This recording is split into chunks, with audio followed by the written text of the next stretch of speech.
There's something about a railroad and something about railroading that's different from any other calling beneath the sun. Something inside a man in the way he thinks about his job and the pride he feels in his own performance. It rides the motor car across a stretch of open track with a band of men on their way to work. It stands beside them in the silent desert where the only sound is the sound of their tools and their voices.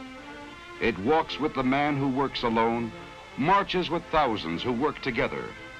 For these are railroad people, a breed of their own, the men and women who run the railroad, working with paper, with forges, lathes, and presses, truing the wheels, tending the signals, throwing the switches, handing out supplies, helping with the baggage, serving the food, selling the tickets, building a fence, a bridge, a roadbed, using a shovel, a crane, a transit, a typewriter, making up the trains, running the trains, maintaining the trains.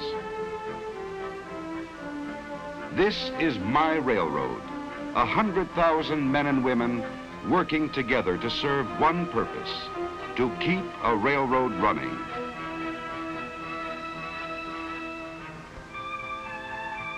In the beginning, there was nothing. No rail, no roadbed, no rolling stock. Nothing but untouched wilderness.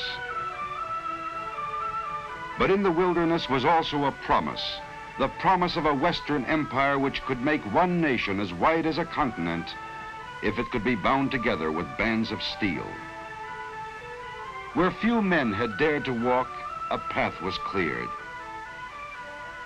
Out of the rock, out of the earth, and through the virgin forest. Ties were hewed, rail was laid, bolted, and spiked down. When the last spike was driven, our first trains moved across the continent. Up and over 7,000 feet of mountain barrier, locked in winter's clutches, and into the heart of the Western Empire. A nation now was joined together, a nation scarcely born, yet reaching for its destiny. As the West and Southwest grew, so did the railroad. Until today, those rails which once bravely spanned the mountain have become an interlocking network, binding together the far west, the southwest, and the south, linking them in turn with the mid-continent, and through many connecting lines, hauling traffic across the nation. Hauling the products of the forest, lumber from the Siskiyous, the Cascades, the Sierra, from New Mexico, Texas, and Louisiana. Hauling the products dug from the earth, the metals, the chemicals, the oil. Hauling the products of the soil, fruits and vegetables from the garden spot of the nation, transported to distant cities as if distance were non-existent. Hauling the products of the factory, fashioned into the shape of things our people need. Hauling the people of a free nation, a people free to move and travel at their will without answering to any man. This is my railroad, a service performed by 100,000 men and women who share a common pride, knowing how to run a railroad.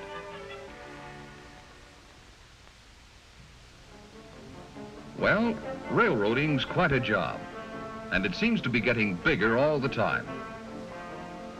All along our lines, we keep getting more people. Don't ask me where they come from, but they keep right on coming. And behind those people, we keep getting more business and industry. Each day in the last 25 years, a new industry large enough to need a rail connection has sprung up along our lines. Since the end of World War II, that rate has doubled, 2 new industries a day, turning out goods that have to be delivered to somebody, somewhere, all over the country. So it's no wonder we can't ever say a railroad's really built. We're always adding to it and always rebuilding it. For instance, as traffic increases, we keep laying bigger and heavier rail to carry the heavier loads. Replacing rail isn't a complicated job till you remember you can't hold up traffic. Our boys work it out, though. The fellows down the line pass the word along when a train's coming. We make a temporary joint, move our equipment out of the way, and the train goes right on through. It's work, and the train has to slow down a little, but traffic keeps on moving. The speed at which we can run our trains depends only partly on the power of the locomotive. It depends even more on the weight of the rail and the curves and gradients of the track. We always try for a straight and level line. But the contours aren't always made to order. We have to fit our railroad to the contours. So when we have to build a curve, we try to make it as gentle as we can. On one stretch of track, the Tehachapi Loop, it wasn't quite so easy. We had to swing our curve all the way around, so one end of the train actually passes over the other. We have to carry passengers and freight even when there's a mountain where we want a canyon, or a canyon where we want a mountain. So we move the earth around, that's all. Cut it away from one place and fill it in another. Cut and fill. That's the basic pattern. Where a cut would be too deep, we drive a tunnel through. Where a fill would be too great, we build a trestle or viaduct to carry our trains on stilts. In order to cut across the Great Salt Lake, we had to build a trestle 12 miles long. We put a roadbed right across the water. And we engineer our bridges. Sometimes we build a small one. Sometimes we build a high one, like the Pecos River Bridge in Texas. There are more than 10,000 bridges, viaducts, and trestles on our lines. It's a lot of work to build a railroad. And the work is never done. What you build, you have to maintain. Maintaining a railroad takes a lot of material. Our supply trains are always on the move, carrying that material to every point in the system. It takes a lot of equipment, and some of it very technical, like the rail detector car, which can see right inside the steel rails, looking for flaws no human eye could ever see. But mostly, maintaining a railroad takes a lot of men, and those men have to know their jobs. When the weather's fine and the sun is out, it isn't too difficult. But when the weather changes, the job gets a little more complicated.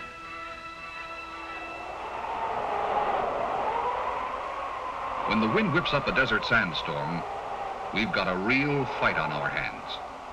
That tearing sandblast can wear the hard steel rail faster than the trains that run on it. It can bury the rails, block the switches, and even stop the trains. So, our men must fight it.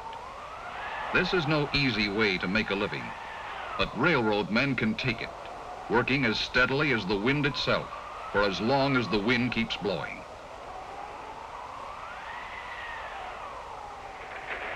Like I say, it's quite a lot of work to run a railroad.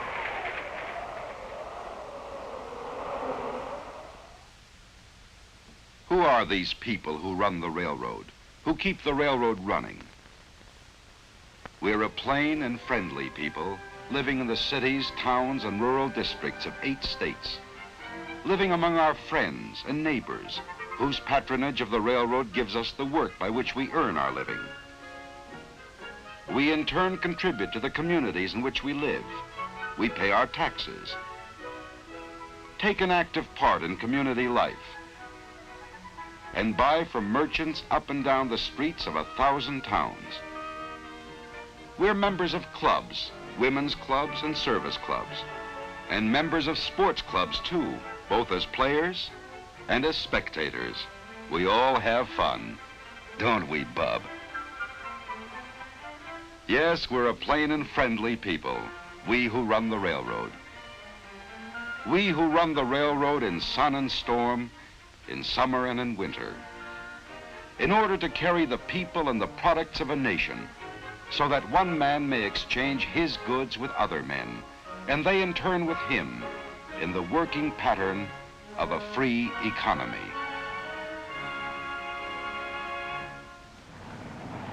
We haul a lot of stuff, all right, but getting it to the right place at the right time isn't just a matter of hooking a lot of cars together and running them over the line.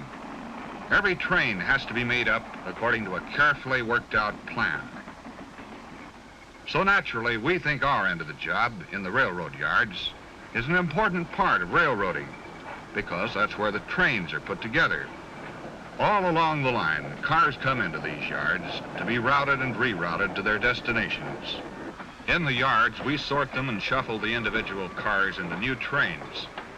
Some will go north, others south or east or west. In the most modern yards, it works like this. The engineer of the switch engine pushes the cars up the slope of a man-made little hill we call the hump. When the yardman pulls the coupling pin, the car rolls by itself down an easy grade. To see that it doesn't roll too fast, the operator in the first tower sets a control.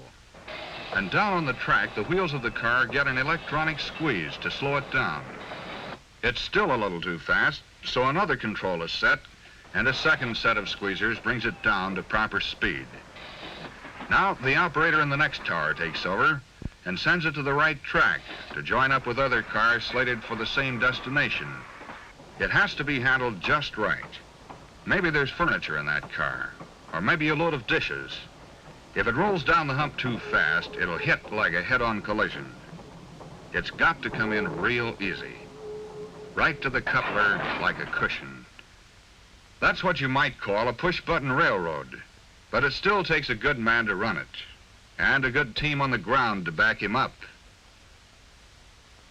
Where one man's job ends, another man's takes over. As the newly made-up trains pull along the throat track to the departure yard, a yard clerk calls in the number of each car to the yard office. SP 58228, PFE 178693. For every train we make up in the yard, we make up a train on paper, too. By keeping a record of their movements, we know where any shipment is anywhere along our lines at any time. On automatic machines, we cut a card for every car in every train. The cards are routed through other machines that automatically cut teletype tapes and dispatch a copy of each card to as many as 60 different offices which may be interested in the train. Later, at junction points across the continent, the progress of each car will again be teletyped ahead. With the aid of automatic equipment and electronics, railroading today has become a science. Yet all that these mechanical marvels can really accomplish is to help good men do their jobs better. The engineer in the cab can pick up his phone and, thanks to shortwave radio, talk with the conductor in the caboose a mile away, as easily as if they were sitting side by side. The conductor works from wheel reports, which, once made up by hand, are now made up by machine, but no machine yet devised has been able to cut off a car at its destination or switch it to the proper track. No machine yet devised has ever taken the place of the brakeman's eyes as he keeps his watch over the rolling wheels of the rolling freight. And no machine ever devised has taken the place of the engineer's skill as he pilots his train along the track. The machines help, but it still takes men to do the jobs. The engineer, highballing along at top allowable speed, knows there are trains ahead of him, behind him, and coming in the opposite direction, yet he is completely confident. His confidence is in the men who keep him posted, the dispatchers. On 100 miles of single track, there may be as many as 20 trains traveling in 2 directions and at different speeds. As trains pass a station, the operator passes the word to the dispatcher.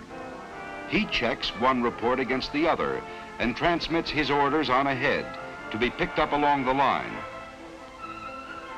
The engineer or fireman in the engine cab picks up the orders from the top arm of the train order post, and a mile behind, a trainman latches on to a duplicate from the lower arm. The orders may read for the train to go right on through or to pull into a siding so another train can pass. It's teamwork all the way, good coordination and timing.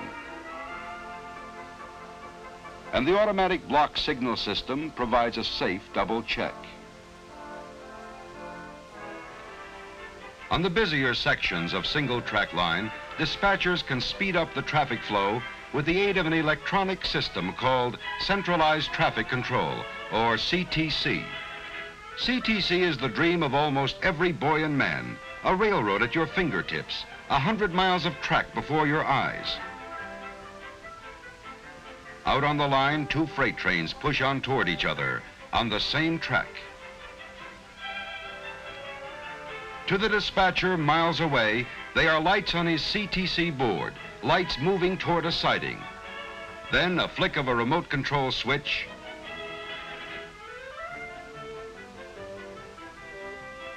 one freight takes the siding, the other train keeps right on rolling. With the positive control of CTC, the dispatcher's judgment cuts down delays at sidings, and often he can time his meets so perfectly that neither train must stop.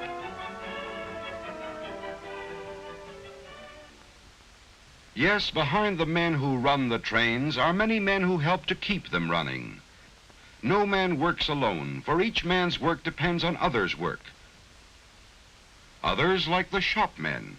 The modern conception of maintenance is to locate trouble before it happens and then keep it from happening. Shopmen call it progressive maintenance. Every locomotive, steam or diesel, passenger or freight, is checked and serviced after every run. A laboratory man can take a tiny thimbleful of lubricating oil from a diesel and turn that oil into a truth serum, which reveals the personal secrets of the locomotive. Trouble foreseen is trouble stopped before it happens. What might have developed into a major overhaul becomes a routine minor repair to a delicate engine or a set of rugged wheels. Wheels wear out of true from the steady grind of steady use.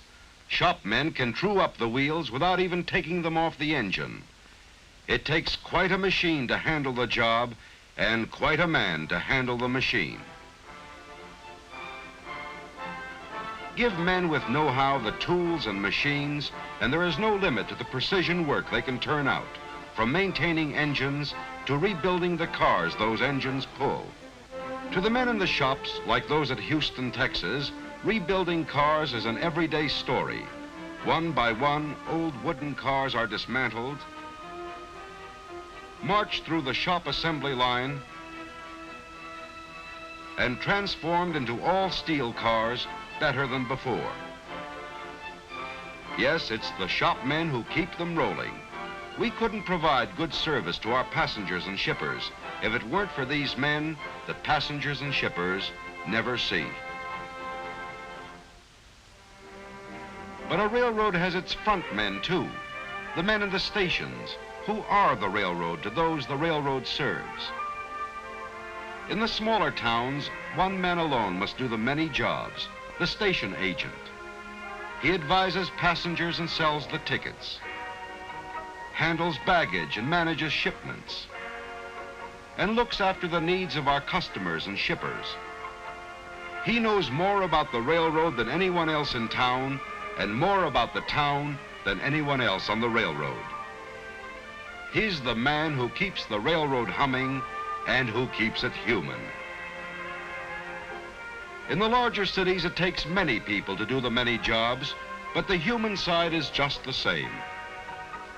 To the passenger, who knows only what he sees with his own two eyes, the railroad is the red cap, the man who prepares his ticket, or the clerk who checks his baggage.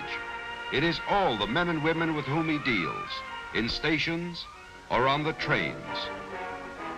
To a passenger, the railroad is a ticket home or a ticket to adventure, to new scenes passing by the window or to places well remembered. The charm and romance of the South. The majestic sweep of the great Southwest.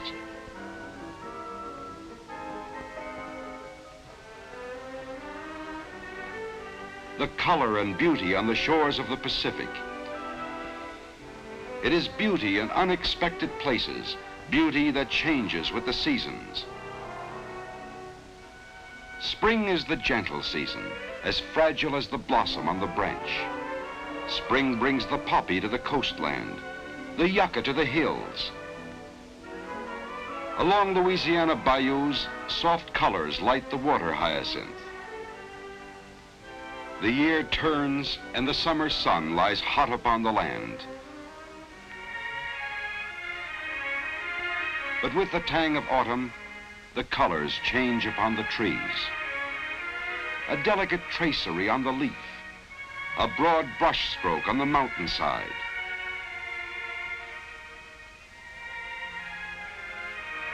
The season of the burning bush gives way to the season of the silver mantle. Winter brings the silent snow, the muffled brook, the bough beneath its crystal burden. The cloak lies heavy on the land, the soft white snow that sparkles in the sunlight and turns the mountain into a fairyland of white. The soft white snow which drives before the wind until it becomes deep enough to bury poles along our lines. Snow that can block our switches, tear down our wires, and challenge the progress of our trains. In the Sierra, the Cascades, the Siskiyous, hundreds of miles of mountain railroad must be kept open.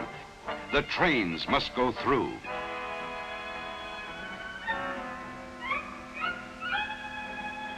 When a new storm blows into the Sierra, you can be sure of just one thing. A battle is about to begin. A battle fought by man's mind as well as muscle, by a powerful and complex organization that has gained skill and knowledge through the years. As the storm bears down upon us, the power of the railroad is mobilized to meet it. Extra crews are called to duty. Track crews, train and engine crews, crews for the snow fighting equipment, railroad men who are mountain men, men who have fought snow all their working lives. These men and their equipment are dispatched to strategic locations.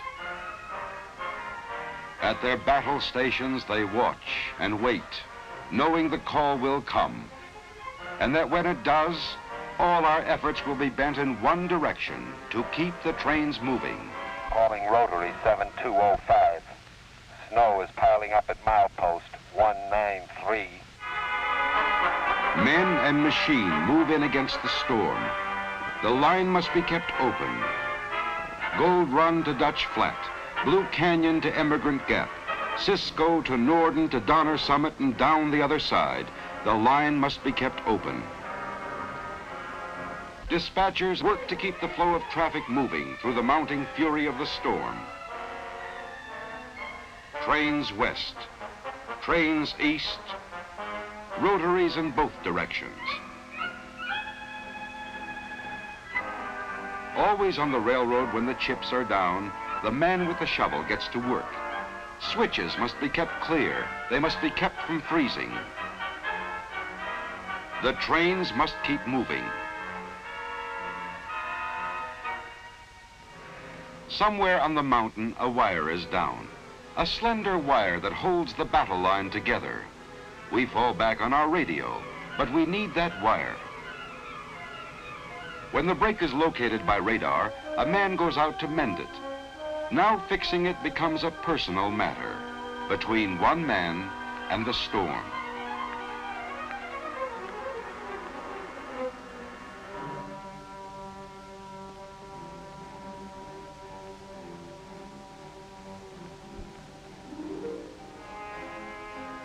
The fight goes on. If the storm won't quit, then neither will we. When the blind white fury smothers our attack, there's only one way to beat it: outlast it. Sometimes when the going gets tough enough, we may have to yield a little, to surrender one track to the storm and concentrate all our work and all our equipment to keep the other track open. So we do. We put our backs into it, we keep on punching, and the trains keep rolling through.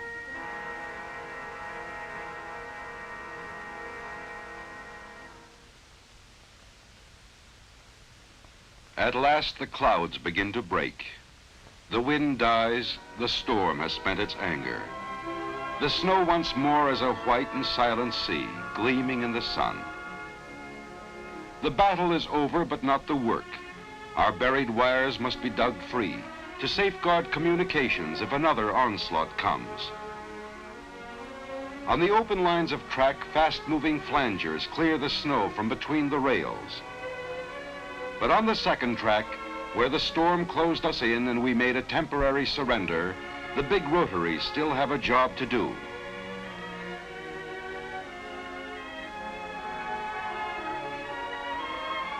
The path carved open by the rotaries is then widened by the spreaders. We can push a little when we set our minds to it. Move over, snow. We've got a railroad here, and the men who know how to run it. This is my railroad, and I'm proud of it. You can tell what railroaders are made of when the going gets really tough.